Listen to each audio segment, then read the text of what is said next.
Hello everyone, स्वागत है एक बार फिर से आप सभी साथियों का शिक्षा संकल्प के इस ऑनलाइन यूट्यूब प्लेटफॉर्म पर। आप सभी दोस्त जानते हैं डेली सुबह 11:30 बजे जीके जीएस की स्पेशल क्लास होती है जो कि बीएड एंट्रेंस एग्जाम 2026 के लिए महत्वपूर्ण है। आप किसी भी स्टेट से हैं, यूपी से हैं, बिहार से हैं या आप किसी अन्य राज्य से हैं और उस राज्य की बीएड प्रवेश परीक्षा की तैयारी कर रहे हैं, डेली सुबह 11:30 बजे इस क्लास को करना बिल्कुल मत भूलिएगा। साथियों, यहाँ पर सिलेबस के आधार पर बिल्कुल चीज़ें तैयार की जाती हैं, तब आप तक जो है लाई जाती हैं।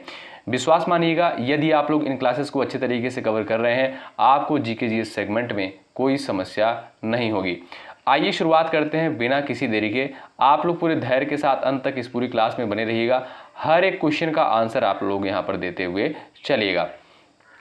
पहला प्रश्न सभी लोग देखें, त्रिपिटक ग्रंथ का संबंध जो है किस धर्म से है और इसकी भाषा क्या है? मोस्ट इंपॉर्टेंट सवाल है ये साथियों। आपका यूपी बीएड एंट्रेंस एग्जाम में भी आ चुका है और बिहार बीएड एंट्रेंस एग्जाम में भी ये प्रश्न आपका पूछा जा चुका है। बताएं, त्रिपिटक ग्रंथ का संबंध जो है किस धर्म से और इसकी भाषा क्या है? जो लोग जा रहे हैं ऑप्शन नंबर बी पर वो बिल्कुल राइट हो जाएंगे। ठीक है भाई। तो साथियों, जो त्रिपिटक ग्रंथ है ये आपका बौद्धों का है, याद रखिएगा, बौद्ध धर्म से संबंधित है और ये किस भाषा में लिखा गया है? पाली भाषा में लिखा गया है। ऑप्शन नंबर बी बिल्कुल राइट आंसर हो जाएगा। ठीक है भाई।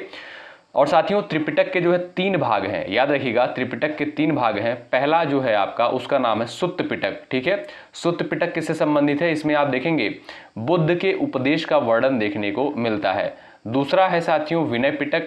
विनय पिटक में जो है जो बौद्ध धर्म के संघ होते थे तो संघ के नियम का उल्लेख यहाँ पर देखने को मिलता है।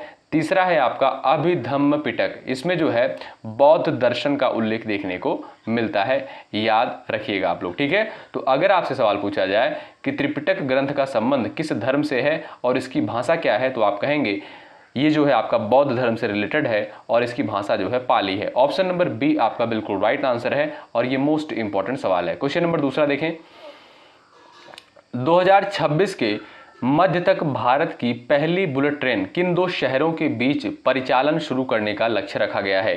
क्वेश्चन नंबर सेकंड का उत्तर आप लोग यहां पर बताइएगा। चलिए सभी दोस्त यहां पर प्रयास करें आंसर देने के लिए।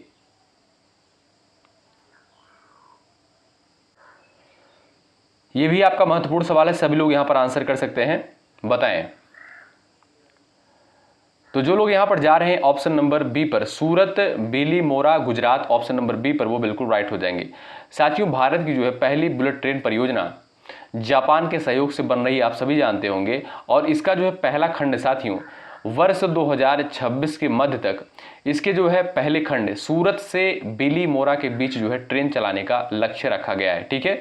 और रूट की लंबाई साथियों क्या होगी, ध्यान रखिएगा, इस पूरे कॉरिडोर की कुल लंबाई जो है 508 किलोमीटर है। कितनी? 508 किलोमीटर है, याद रखिएगा। ठीक है। तो अगर आपसे सवाल पूछेगा कि 2026 के मध्य तक भारत की पहली बुलेट ट्रेन किन 2 शहरों के बीच परिचालन शुरू करने का लक्ष्य रखा गया है, तो याद रखें Surat Bilimora Gujarat. Option number B आपका बिल्कुल करेक्ट आंसर हो जाएगा, याद रखें। अगला सवाल देखिए, भारतीय संविधान का अनुच्छेद 312 किससे संबंधित है? क्वेश्चन नंबर 3 का उत्तर बताएं। यह भी प्रश्न आपका पेपर में आ चुका है, बताइएगा। चलिए सभी दोस्त यहां पर आंसर करें, मोस्ट इंपॉर्टेंट सवाल है, बताएं। तो जो भी साथी यहां पर जा रहे हैं भाई ऑप्शन नंबर ए पर, वो बिल्कुल राइट हो जाएंगे, अखिल भारतीय सेवाएं। ठीक है। साथियों, संविधान के अनुच्छेद 312 में जो है राज्यसभा को नई अखिल भारतीय सेवा गठित करने का विशेष अधिकार जो है दिया गया है। ठीक है। वर्तमान में अगर आपसे पूछा जाए कि अखिल भारतीय सेवाएं कितनी हैं, तो मुख्य रूप से आप देखेंगे 3 अखिल भारतीय सेवाएं हैं। एक है आपका IAS, दूसरा है आपका IPS, तीसरा है आपका IFS यानी भारतीय वन सेवा। ठीक है भाई। तो इन सारे पॉइंट्स को आप लोग याद रखिएगा और यहाँ पर कुछ पॉइंट्स और मैं आपको बता रहा हूँ, उनको भी आप ध्यान रखें। निर्वाचन आयोग का संबंध किस अनुच्छेद से है? अनुच्छेद 324 से। वेरी वेरी इंपॉर्टेंट सवाल पेपर में बन चुका है। वित्त आयोग की बात करें, आप देखेंगे अनुच्छेद 280 में इसका उल्लेख देखने को मिलता है। और यहाँ पर संघ लोक सेवा आयोग यानी UPSC की बात करें साथियों, UPSC का उल्लेख आप देखेंगे अनुच्छेद 315 में देखने को मिलता है। ठीक है। तो इन सारे पॉइंट्स को याद रखिएगा। तो अनुच्छेद 312 साथियों किससे संबंधित है? ये आपका अखिल भारतीय सेवाओं से संबंधित है। और निर्वाचन आयोग अनुच्छेद 324 से संबंधित है। वित्त आयोग अनुच्छेद 280, संघ लोक सेवा आयोग आपका अनुच्छेद 315। ये सारे आर्टिकल वेरी वेरी इंपॉर्टेंट है। अगला सवाल देखिए, शिवाजी के जो है अष्टप्रधान मंडल में अमात्य का कार्य क्या था? क्वेश्चन नंबर 4 का उत्तर करें। सवाल नंबर 4 का सभी दोस्त यहां पर आंसर देने का प्रयास करें। राइट आंसर आपका क्या है बताएं। चलिए, यहां पर आपका सही आंसर क्या हो जाएगा? साथियों, बात करें अगर हम अष्टप्रधान की, तो आप सभी जानते होंगे शिवाजी के जो है प्रशासनिक सहयोग के लिए 8 मंत्रियों की एक परिषद थी, जिसे जो है अष्टप्रधान कहा जाता था। ठीक है भाई, ध्यान रखें इस पॉइंट को। लेकिन आपसे यहां पर सवाल पूछा है कि शिवाजी के अष्टप्रधान मंडल में जो है अमात्य का क्या कार्य हुआ करता था? तो साथियों, अमात्य का जो है वित्त एवं राजस्व संभालना अमात्य का कार्य हुआ करता था। ऑप्शन नंबर सी पर जो लोग यहां पर जा रहे हैं वो बिल्कुल यहां पर राइट हो जाएंगे। ठीक है, अगला सवाल देखिए। हाल ही में किसे 2025 के लिए यूनेस्को वर्ल्ड बुक कैपिटल घोषित किया गया है? क्वेश्चन नंबर 5 का आंसर कर सकते हैं आप लोग। चलिए, यहां पर आपका राइट आंसर क्या हो जाएगा? सभी दोस्त बताएं, सही आंसर क्या हो जाएगा बताएं। जो भी साथी जा रहे हैं ऑप्शन नंबर बी पर, रियो डी जेनेरियो पर, वो बिल्कुल राइट हो जाएंगे। ठीक है भाई, ऑप्शन नंबर बी आपका बिल्कुल सही आंसर हो जाएगा। ठीक है दोस्तों, ध्यान रखें, यूनेस्को द्वारा जो है ब्राजील के शहर रियो डी जेनेरियो को वर्ष 2025 के लिए वर्ल्ड बुक कैपिटल चुना गया है। ठीक है, इसका उद्देश्य है साथियों इसका उद्देश्य जो है दुनिया भर में किताबों और पढ़ने की संस्कृति को बढ़ावा देना। ठीक है, अगर आपसे पूछा जाए कि यूनेस्को का मुख्यालय बताइए कहां पर स्थित है, यूनेस्को का मुख्यालय कहां पर स्थित है, ध्यान रखिएगा दोस्तों, इसका मुख्यालय पेरिस में स्थित है। ये सारे पॉइंट्स को आप याद रखिएगा। ठीक है भाई, तो यूनेस्को वर्ल्ड बुक कैपिटल घोषित किया गया है। किसे घोषित किया गया है? रियो डी जेनेरियो को। ऑप्शन सेकंड आपका बिल्कुल राइट आंसर है। अगला सवाल देखिए। प्रसिद्ध 10 राज युद्ध यानी 10 राजाओं का युद्ध किस नदी के तट पर लड़ा गया था? क्वेश्चन नंबर 6 का उत्तर करें आप लोग। चलिए, सवाल नंबर 6 का आंसर बताएं। प्रसिद्ध 10 राज युद्ध जो है किस नदी के तट पर लड़ा गया था? राइट आंसर आपका क्या हो जाएगा? परुष्णी नदी के तट पर। ऑप्शन नंबर बी आपका बिल्कुल यहां पर करेक्ट आंसर हो जाएगा। ठीक है साथियों, इस ऐतिहासिक युद्ध का वर्णन जो है ऋग्वेद के 7वें मंडल में देखने को मिलता है। अगर आपसे पूछा जाए कि जो 10 राज्य युद्ध हुआ था इसका उल्लेख कहां पर देखने को मिलता है तो आप बताइएगा। ऋग्वेद के 7वें मंडल में इसका उल्लेख देखने को मिलता है। ठीक है, और यह युद्ध साथियों किस नदी के तट पर लड़ा गया था? परुष्णी नदी के तट पर लड़ा गया था, जिसका आधुनिक नाम है रावी। ऑप्शन नंबर बी आपका राइट है। अगला सवाल, निम्नलिखित में से कौन सा सुमेलित नहीं है? बताइए, 7 का आंसर करें। इसमें जो है कौन सा सुमेलित नहीं है? क्वेश्चन नंबर 7 का फटाफट आप सभी प्यारे दोस्त आंसर देने का प्रयास करेंगे। चलिए, यहां पर दोस्तों सबसे पहले बात कर लेते हैं प्रार्थना समाज की। तो प्रार्थना समाज की स्थापना साथियों आत्माराम पांडुरंग के द्वारा करी गई थी, ये बिल्कुल आपका सही है। आर्य समाज की स्थापना दयानंद सरस्वती के द्वारा करी गई, ये भी आपका सही है। रामकृष्ण मिशन की स्थापना स्वामी विवेकानंद के द्वारा करी गई, ये भी आपका बिल्कुल सत्य है। लेकिन साथियों सत्य शोधक समाज की स्थापना जो आप जानते होंगे ज्योतिबा राव फूले के द्वारा जो है करी गई थी। ठीक है, राजा राम मोहन राय के द्वारा नहीं बल्कि ज्योतिबा राव फूले के द्वारा जो है सत्य शोधक समाज की स्थापना करी गई थी, इसलिए आपका डी ऑप्शन बिल्कुल राइट है। नेक्स्ट देखिएगा, ओजोन छिद्र की सबसे, यहां पर पूछा गया ओजोन छिद्र की खोज सबसे पहले जो है अंटार्कटिका के ऊपर किसके द्वारा की गई थी? क्वेश्चन नंबर 8 का आंसर करें फटाफट। चलिए, सवाल नंबर 8 का राइट आंसर बताएं। और ओजोन दिवस कब मनाया जाता है? ओजोन परत जो है वायुमंडल की किस परत में पाई जाती है? इन सारे प्रश्नों का आप उत्तर करिएगा। चलिए,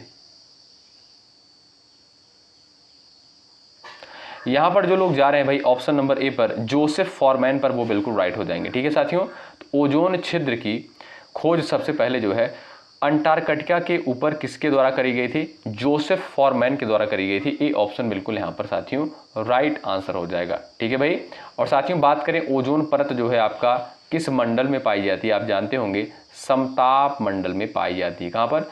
समताप मंडल में पाई जाती है। और ओजोन परत का कार्य क्या होता है? जो सूर्य से आने वाली हानिकारक पराबैंगनी किरणें होती हैं उनको अवशोषित करने का कार्य करती है, जो ओजोन की परत होती है। ठीक है भाई, और ये किस मंडल में पाई जाती है? समताप मंडल में पाई जाती है। और प्रत्येक वर्ष साथियों 16 सितंबर को जो है विश्व ओजोन दिवस के रूप में मनाया जाता है। इस पॉइंट को भी आप याद रखिएगा। ठीक है, अगला सवाल देखिएगा, क्वेश्चन नंबर 9 है, भारत में राष्ट्रीय आय यानी नेशनल इनकम का आकलन पहली बार किसके द्वारा किया गया? क्वेश्चन नंबर 9 का उत्तर करें। चलिए, यहां पर सवाल नंबर 9 का आंसर आप कर सकते हैं। सही आंसर क्या हो जाएगा?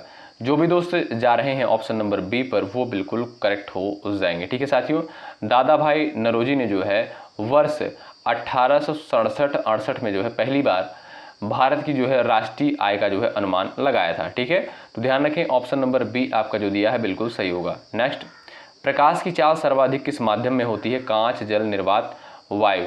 10 का उत्तर बताइएगा, सवाल नंबर 10 का। चलिए, प्रकाश की चाल सर्वाधिक जो है किस माध्यम में होती है? राइट आंसर होगा निर्वात में। ऑप्शन नंबर सी आपका दोस्तों यहां पर बिल्कुल सही आंसर हो जाएगा, ध्यान रखें। अगला सवाल ये रहा, अमीर ए कोही एक साथियों कृषि विभाग हुआ करता था कि स्थापना दिल्ली सल्तनत के किस सुल्तान ने की थी? क्वेश्चन नंबर 11 का उत्तर बताएं। चलिए, सवाल नंबर 11 का आंसर करिएगा। यहां पर जो दोस्त जा रहे हैं मोहम्मद बिन तुगलक, ऑप्शन नंबर बी पर, वो बिल्कुल राइट होंगे। दोस्तों, मोहम्मद बिन तुगलक ने जो है कृषि के विकास और किसानों की सहायता के लिए दीवान ए अमीर ए कोही विभाग की जो है स्थापना करी थी। ठीक है, तो ऑप्शन नंबर सेकंड राइट है। किसके द्वारा करी गई? मोहम्मद बिन तुगलक के द्वारा।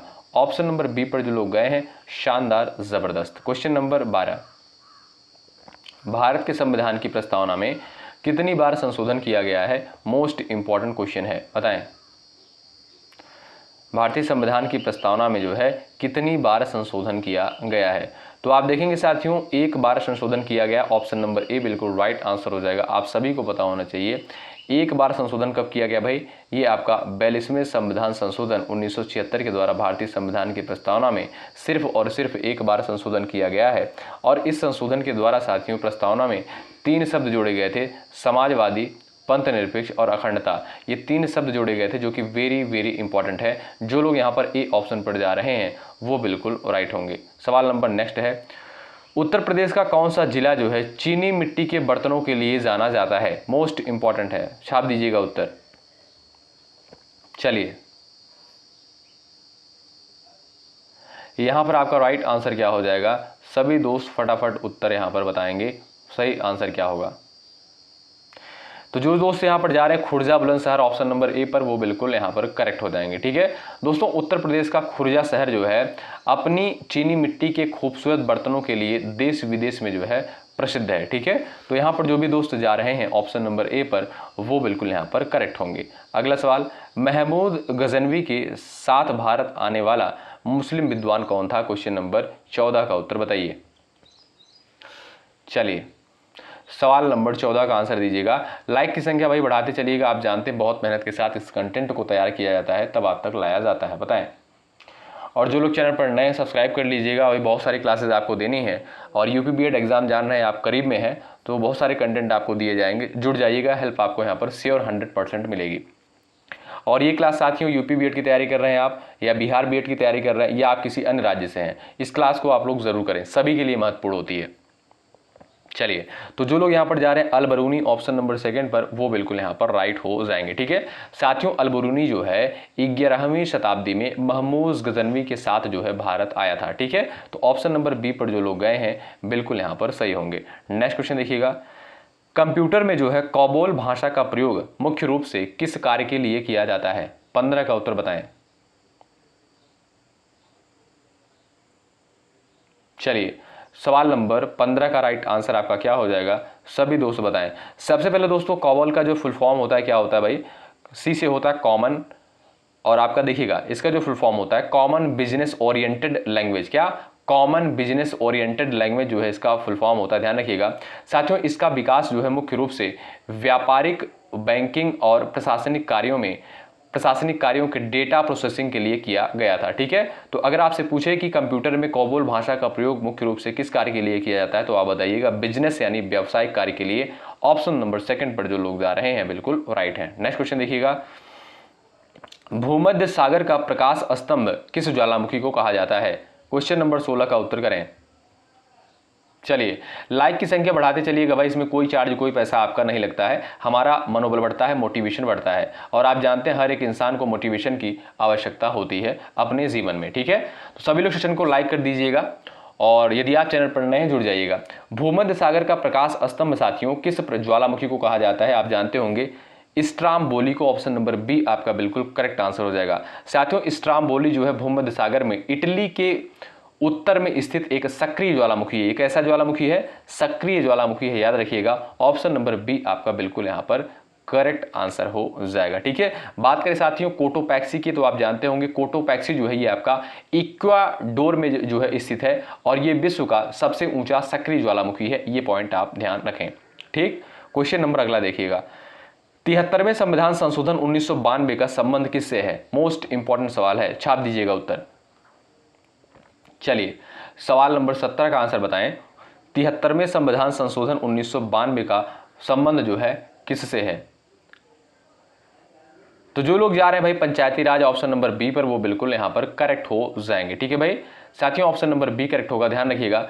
73वें संविधान संशोधन 1992 के द्वारा पंचायती राज संस्थाओं को संवैधानिक दर्जा दिया गया था, ठीक है। तो यहां पर जो भी दोस्त जा रहे हैं ऑप्शन नंबर बी पर, वो बिल्कुल राइट हो जाएंगे। वेरी वेरी इंपॉर्टेंट सवाल है, ठीक है भाई।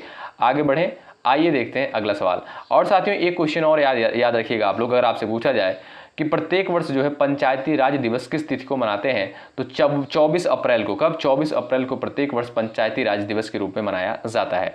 अगला सवाल, विश्व आर्थिक मंच की वार्षिक बैठक 2025 कहां आयोजित की गई है, बताइए। प्रश्न 18 का उत्तर दीजिएगा।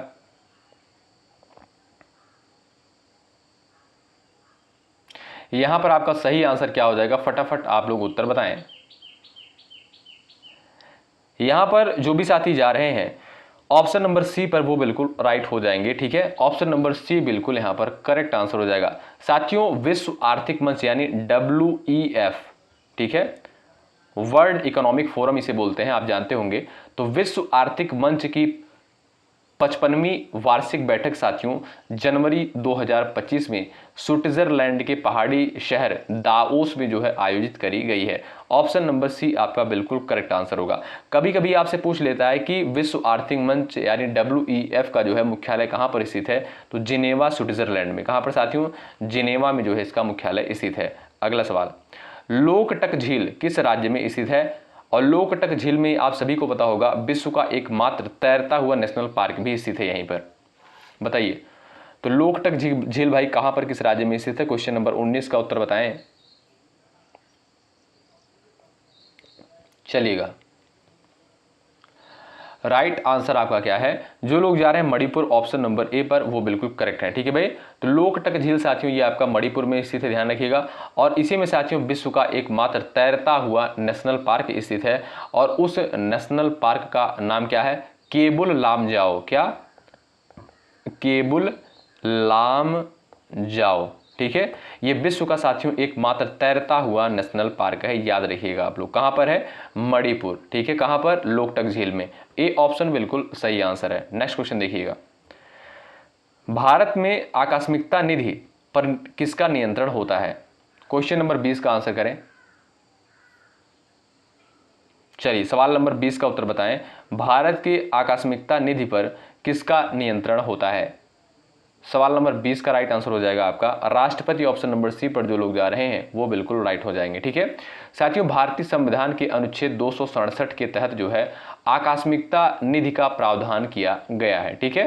तो यहां पर जो लोग सी ऑप्शन पर गए हैं, तो अगर आपसे पूछा जाए कि आकस्मिकता निधि पर किसका नियंत्रण होता है, तो आप बताइएगा राष्ट्रपति का नियंत्रण होता है, ठीक है, ध्यान रखें। क्वेश्चन अगला देखिएगा, पीली क्रांति यानी येलो रिवॉल्यूशन का संबंध किससे है? सवाल नंबर 21 का उत्तर बताएं।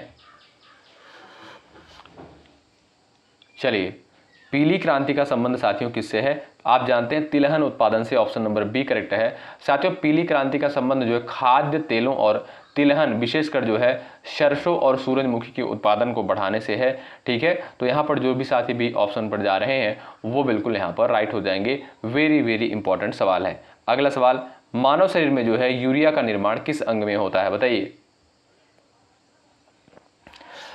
क्वेश्चन नंबर 22 का आंसर करें। चलिए, मानव शरीर में यूरिया का निर्माण साथियों किस अंग में होता है? यहां पर जो दोस्त जा रहे हैं यकृत यानी लीवर पर, ऑप्शन नंबर बी पर, वो बिल्कुल यहां पर राइट हो जाएंगे। ठीक है, ऑप्शन नंबर बी आपका बिल्कुल राइट हो जाएगा। आप सभी दोस्त यहां पर जान रहे होंगे यूरिया का निर्माण जो है साथियों यकृत यानी लीवर में होता है, लेकिन साथियों इसे जो है रक्त से छानकर अलग करने का कार्य जो है वृक्क यानी किडनी का होता है। ठीक है, किडनी का कार्य होता है। तो ऑप्शन नंबर बी पर जो लोग गए हैं वो बिल्कुल राइट है। अगला सवाल, मेघदूत और अभिज्ञान शाकुंतलम किसकी अमर रचनाएं हैं? 23 का उत्तर करें फटाफट आप लोग। चलिए, यहां पर आपका सही उत्तर क्या हो जाएगा? सभी दोस्त जो है आंसर छापते हुए चलें। अगर आपसे पूछा जाए भाई यहां पर देखिएगा मेघदूत और अभिज्ञान शाकुंतलम किसकी अमर रचनाएं हैं? कालिदास की। और साथियों कालिदास को जो है भारत का शेक्सपियर भी कहा जाता है, इस पॉइंट को भी आप याद रखिएगा। इनकी रचनाएं हैं मेघदूतम, अभिज्ञान शाकुंतलम, विक्रमोर्वशीयम, इसी तरीके से इनकी और कई रचनाएं हैं। ठीक है, तो जो लोग बी ऑप्शन पर यहां पर गए हैं वो बिल्कुल राइट है। Question number next, ICC champions trophy 2025 की मेजबानी किस देश को सौंपी गई थी? 24 का उत्तर बताएं। चलिए, सवाल नंबर 24 का राइट आंसर क्या हो जाएगा? Option number B Pakistan. जो लोग सेकंड ऑप्शन पर गए हैं वो बिल्कुल यहां पर करेक्ट हैं। अगला सवाल देखिए, ये रहा आपके सामने क्वेश्चन नंबर नेक्स्ट, अनुच्छेद 370 के हटने के बाद जम्मू कश्मीर को किस वर्ष केंद्र शासित प्रदेश बनाया गया? चलिए 25 का उत्तर दीजिएगा आप लोग। सवाल नंबर 25 का आंसर बताएं। यहां पर जो दोस्त जा रहे हैं ऑप्शन नंबर बी पर 2019 पर, वो बिल्कुल राइट हो जाएंगे। आप सभी दोस्त जानते होंगे केंद्र सरकार ने जो है 5 अगस्त 2019 को अनुच्छेद 370 के मुख्य प्रावधानों को जो है हटा दिया था। ठीक है भाई, लेकिन साथियों अनुच्छेद 370 के हटने के बाद जम्मू कश्मीर को किस वर्ष केंद्र शासित प्रदेश बनाया गया? 2019 में। बी ऑप्शन बिल्कुल यहां पर आपका सही आंसर होगा। नेक्स्ट देखिएगा, दिल्ली के किस सुल्तान ने जो है रक्त और लौह यानी ब्लड एंड आयरन की नीति अपनाई थी? बताइए। 26 का उत्तर करें फटाफट, आंसर आप लोग यहां पर बताइएगा। दिल्ली के किस सुल्तान ने रक्त और लौह की नीति अपनाई थी? तो बलबन ने। कौन, किसने भाई? बलबन। ऑप्शन नंबर आपका बी करेक्ट हो जाएगा। आप जानते होंगे दोस्तों गुलाम वंश के शासक गयासुद्दीन बलबन ने जो है विद्रोहियों और मंगोलों से निपटने के लिए कठोर और रक्त और लौह की नीति जो है अपनाई थी। ठीक है, तो जो लोग यहाँ पर सेकंड ऑप्शन पर गए हैं वो बिल्कुल यहाँ पर राइट हो जाएंगे, ध्यान रखें। अगला सवाल ये रहा, संविधान के किस अनुच्छेद के तहत जो है समान नागरिक संहिता का वर्णन किया गया है? 27 का उत्तर बताइए। सवाल नंबर 27 का राइट आंसर क्या हो जाएगा? आप सभी दोस्त यहां पर प्रयास करिएगा उत्तर देने के लिए। चलिएगा, वेरी वेरी इंपॉर्टेंट सवाल है। यहां पर जो लोग जा रहे हैं भाई अनुच्छेद 44 ऑप्शन नंबर सी पर, वो बिल्कुल करेक्ट हो जाएंगे। दोस्तों समान नागरिक संहिता का उल्लेख जो है संविधान के भाग 4 में राज्य के नीति निर्देशक तत्वों के अंतर्गत किया गया है। ठीक है, हमने आपको बताया था कि राज्य के नीति निर्देशक तत्व का उल्लेख भाग 4 में देखने को मिलता है अनुच्छेद 36 से 51 के अंतर्गत। ठीक है, तो 36 से 51 के मध्य आपका अनुच्छेद 44 भी आता है। तो आप कह सकते हैं जो समान नागरिक संहिता का वर्णन जो है अनुच्छेद 44 में किया गया है, ये आपका राज्य की नीति निर्देशक तत्व के मध्य आता है। ऑप्शन नंबर सी पर जो लोग यहाँ पर जा रहे हैं वो बिल्कुल राइट है। शानदार, जबरदस्त। नेक्स्ट, दुधवा राष्ट्रीय उद्यान उत्तर प्रदेश के किस जिले में स्थित है? 28 का उत्तर करें। दुधवा राष्ट्रीय उद्यान के बारे में यहां पर सवाल पूछा है, फटाफट आप लोग आंसर दीजिएगा यहां पर बताएं। क्वेश्चन नंबर 28 का राइट आंसर यहां पर क्या हो जाएगा? आप सभी साथी उत्तर दीजिएगा। तो जो लोग जा रहे हैं Lakhimpur Kheri option number second पर, वो बिल्कुल राइट हो जाएंगे। ठीक है, तो दुधवा राष्ट्रीय उद्यान साथियों उत्तर प्रदेश का एकमात्र राष्ट्रीय उद्यान नेशनल पार्क है, ये आपका लखीमपुर खीरी में स्थित है। ऑप्शन सेकंड पर जो लोग यहाँ पर जा रहे हैं वो बिल्कुल यहाँ पर राइट होंगे। अगला सवाल देखिए, पृथ्वी का जुड़वा ग्रह या जुड़वा बहन किसे कहते हैं? बताइएगा। मंगल, शुक्र, बुध और आपका बृहस्पति दिया गया है, बताइए। 29 का फटाफट आप आंसर दीजिएगा। चलिएगा, क्वेश्चन नंबर 29 का राइट आंसर आप बता सकते हैं। देखिएगा, बात करें दोस्तों बृहस्पति की, आप जानते हैं सौरमंडल का ये सबसे बड़ा ग्रह है। क्या? सौरमंडल का सबसे बड़ा ग्रह है। बृहस्पति, ठीक है। बुध जो है आप जानते हैं सौरमंडल का सबसे छोटा ग्रह है, ठीक है। और शुक्र को साथियों पृथ्वी की जुड़वा, इसे मतलब जुड़वा ग्रह भी कहते हैं शुक्र को, और इसे क्या बोलते हैं, पृथ्वी की जुड़वा बहन भी कहा जाता है। इसे भोर का तारा कहते हैं, इसे सांझ का तारा भी कहा जाता है। और सौरमंडल का सबसे चमकीला ग्रह कौन सा है, वो है आपका शुक्र, ठीक है। तो इन सारे पॉइंट्स को आप याद रखिएगा। और मंगल को आप जानते होंगे भाई, इसे जो है लाल ग्रह कहते हैं, यानी रेड प्लेनेट के नाम से इसे जानते हैं। Next, poverty and un British rule in India पुस्तक के लेखक कौन है, 30 का उत्तर बताइए। चलिए सवाल नंबर 30 का आंसर आप लोग यहां पर दीजिएगा। Poverty and un British rule India पुस्तक के लेखक कौन है, सही आंसर हो जाएगा दादा भाई नौरोजी। ऑप्शन नंबर बी आपका बिल्कुल सही आंसर हो जाएगा, ठीक है भाई। आगे बढ़ें, आइए देखते हैं यहां पर क्वेश्चन नंबर नेक्स्ट। श्वेत कोयला जो है किसे कहा जाता है, 31 का उत्तर बताएं। श्वेत कोयला जो है किसे कहा जाता है, सवाल नंबर 31 का उत्तर क्या है।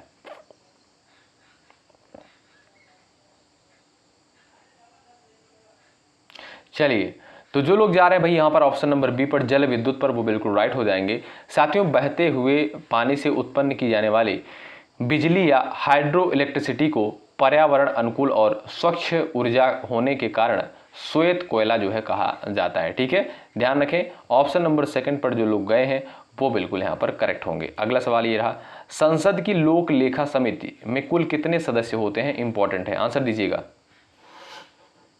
चलिए भाई, लाइक की संख्या बढ़ती रहनी चाहिए, इसमें आप कोई कमी मत करना।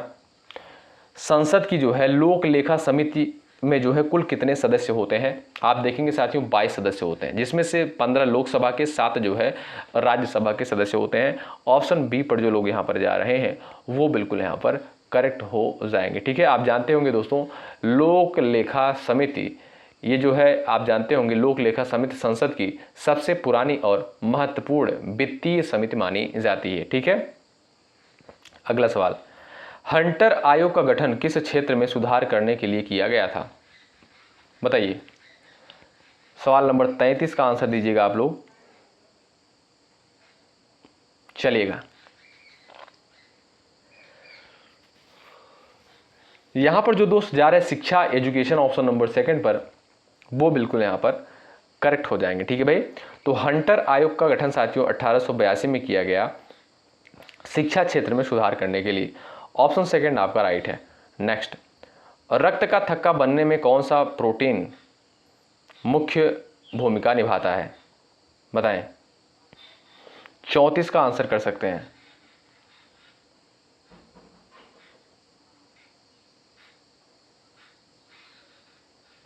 चलिएगा, यहां पर जो दोस्त जा रहे हैं भाई ऑप्शन नंबर सेकंड पर फाइब्रिनोजेन, ऑप्शन नंबर बी पर जा रहे हैं, वो बिल्कुल राइट हो जाएंगे, ठीक है। साथियों, फाइब्रिनोजेन जो है रक्त प्लाज्मा में पाया जाने वाला एक मुख्य प्रोटीन होता है, जिसका निर्माण जो है यकृत यानी लीवर में होता है, ठीक है। तो रक्त का थक्का बनने में कौन सा प्रोटीन यहां पर पूछा गया है मुख्य भूमिका निभाता है, तो वो है आपका फाइब्रिनोजेन प्रोटीन। ऑप्शन सेकंड पर जो लोग गए हैं वो बिल्कुल यहां पर करेक्ट होंगे, ठीक है। अगर आपसे पूछा जाए कि कौन सा विटामिन जो है इसके लिए उत्तरदायी होता है, तब आप कहिएगा विटामिन के, लेकिन यहाँ पर आपसे प्रोटीन के बारे में पूछा है तब आप कहेंगे फाइब्रिनोजेन। ऑप्शन सेकंड आपका राइट है। नेक्स्ट, विश्व का सबसे गहरा महासागरीय गर्त जो है कौन सा है, 35 का सही उत्तर क्या होगा, बताएं। जो लोग जा रहे हैं ऑप्शन नंबर बी पर Mariana trench, option number second आपका राइट है। साथियों, मेरियाना गर्त जो है प्रशांत महासागर में स्थित विश्व का जो है सबसे गहरा महासागरीय स्थान है। और साथियों, इसकी जो गहराई लगभग है वो आप देखेंगे 11,034 किलोमीटर लगभग जो है, कितना, 11,034 मीटर, ध्यान रखिएगा किलोमीटर नहीं। अगर किलोमीटर की बात करें तो लगभग जो है 11 किलोमीटर, अगर मीटर की बात करें लगभग 11,000 मीटर जो है लगभग जो है इसकी गहराई है, याद रखिएगा आप लोग, ठीक है। तो ये कहां पर है साथियों, ये आपका प्रशांत महासागर में है, मेरियाना ट्रेंच। नेक्स्ट, भारतीय राष्ट्रीय कांग्रेस के प्रथम मुस्लिम अध्यक्ष कौन थे, बताइए। क्वेश्चन नंबर 36 का उत्तर बता सकते हैं आप लोग। भारतीय राष्ट्रीय कांग्रेस के जो है प्रथम मुस्लिम अध्यक्ष का नाम बताइए।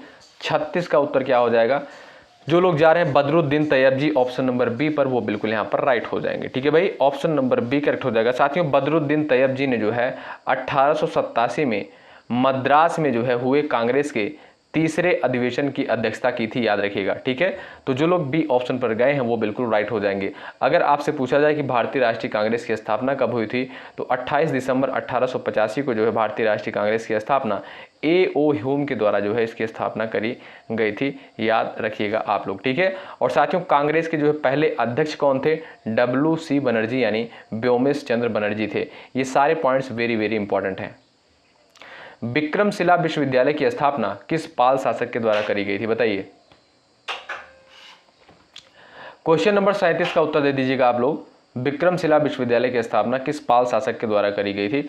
37 का राइट आंसर हो जाएगा धर्मपाल के द्वारा, ऑप्शन नंबर बी बिल्कुल सही उत्तर हो जाएगा। ठीक है भाई, साथियों पाल वंश के प्रतापी राजा धर्मपाल ने जो है 8वीं शताब्दी के अंत में बिहार के भागलपुर जिले में विक्रमशिला विश्वविद्यालय की स्थापना करी थी, ऑप्शन नंबर बी आपका यहाँ पर बिल्कुल करेक्ट आंसर हो जाएगा। ठीक है साथियों, यह जो है बौद्ध धर्म के वज्रयान जो संप्रदाय था उसकी शिक्षा का एक प्रमुख केंद्र था। ठीक है भाई, अगला सवाल देखिए नेक्स्ट, वर्तमान में इसरो के अध्यक्ष कौन है, बताइए।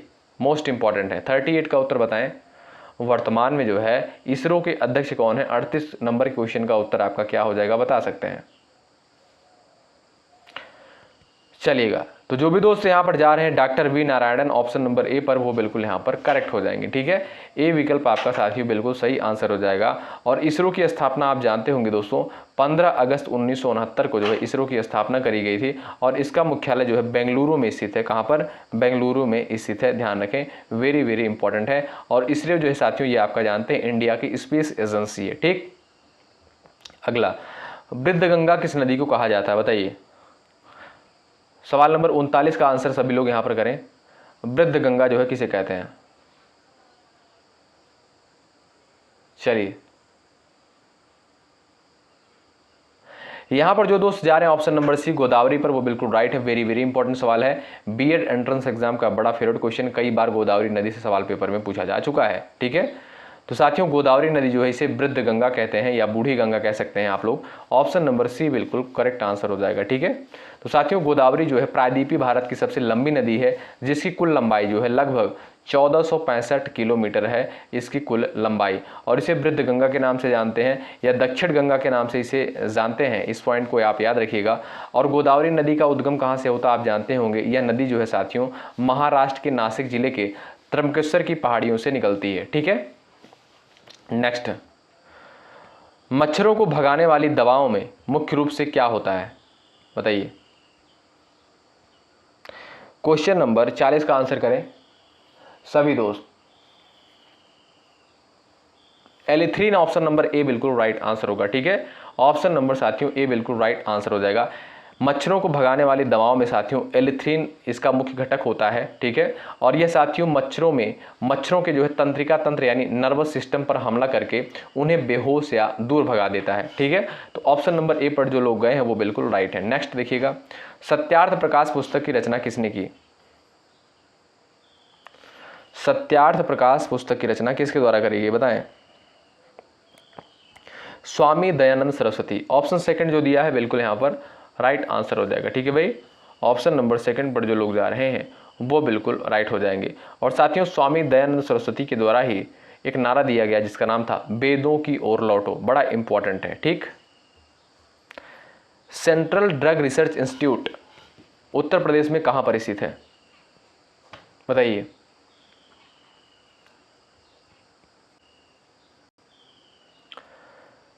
क्वेश्चन नंबर 42 का उत्तर क्या हो जाएगा, बता सकते हैं दोस्तों। केंद्रीय औषधि अनुसंधान संस्थान या CDRI उत्तर प्रदेश की राजधानी साथियों लखनऊ में स्थित है, ध्यान रखें, ऑप्शन नंबर बी करेक्ट हो जाएगा। तो अगर आपसे पूछे सेंट्रल ड्रग रिसर्च इंस्टीट्यूट यानी CDRI ये कहां पर स्थित है, ये आपका साथियों लखनऊ में स्थित है, सेकंड ऑप्शन बिल्कुल सही होगा। नेक्स्ट देखिएगा, पानीपत का तीसरा युद्ध 1761 में किन के बीच हुआ, बताइए। क्वेश्चन नंबर 43 का उत्तर बताएं, पानीपत का तीसरा युद्ध 1761 में किन के बीच हुआ? इस क्वेश्चन का राइट आंसर आपका क्या हो जाएगा? जो लोग जा रहे हैं मराठा और अहमद शाह अब्दाली पर, वो बिल्कुल राइट हो जाएंगे। साथियों, पानीपत की जो तीसरी लड़ाई हुई थी 14 जनवरी 1761 को, कब? 14 जनवरी 1761 को जो है हरियाणा के पानीपत मैदान में लड़ी गई थी। ठीक है, आपसे इतना सवाल पूछ सकता है कि पानीपत की जो तीसरी लड़ाई हुई थी किसके मध्य हुई थी? तो मराठा और अहमद शाह अब्दाली के मध्य हुई थी। कब हुई थी? 14 जनवरी 1761 को। वेरी वेरी इंपॉर्टेंट सवाल है। ठीक है भाई, तो यहाँ पर जो लोग जा रहे हैं, जो भी साथी यहाँ पर जा रहे हैं ऑप्शन नंबर ए पर, वो बिल्कुल करेक्ट हो जाएंगे। ध्यान रखिएगा आप लोग। ठीक है, और यहीं पर अगर आपसे पूछा जाए साथियों कि पानीपत का प्रथम युद्ध कब हुआ था, तो 1526 में जो है पानीपत का प्रथम युद्ध हुआ था। और साथियों, पानीपत का दूसरा युद्ध कब हुआ था?